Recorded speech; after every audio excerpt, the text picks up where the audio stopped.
పంచముఖ హనుమాన్ దేవాలయ విగ్రహ ప్రతిష్టాపనలో పాల్గొన్న ఎమ్మెల్సీ సంబీపూర్ రాజుగారు. కుత్బుల్లాపూర్ నియోజకవర్గం 125 గాజుల రామారం డివిజన్ బతుకమ్మ బండలో పీఠాధిపతులు శ్రీ శ్రీ శ్రీ 108 వైరాగ్య శిఖామణి అవధూతగిరి మహారాజ్ల పర్యవేక్షణలో నిర్వహించిన పంచముఖ హనుమాన్ విగ్రహ ప్రతిష్టాపన కార్యక్రమానికి ఎమ్మెల్సీ సంబీపూర్ రాజుగారు ముఖ్య అతిథిగా హాజరయ్యారు.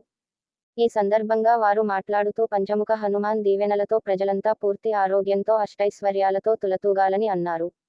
అనంతరం ఏర్పాటు చేసిన అన్నదాన కార్యక్రమాన్ని వారు ప్రారంభించారు.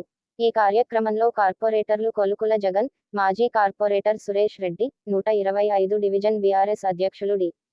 విజయ్ రామ్ రెడ్డి, సీనియర్ నాయకులు కస్తూరి బాలరాజ్, అడ్వకేట్ కమలాకర్, అజయ్ ప్రసాద్ గుప్తా, సాయిబాబా, మల్లేష్, ఆసిఫ్, రంజాన్, గోవర్ధన్ రెడ్డి, ప్రసాద్, మంజుల లక్ష్మి మరియు ఆలయ కమిటీ సభ్యులు పరమేశ్ స్వామి, ఎట్ల వెంకటేష్, వాసుకి తదితరులు పాల్గొన్నారు.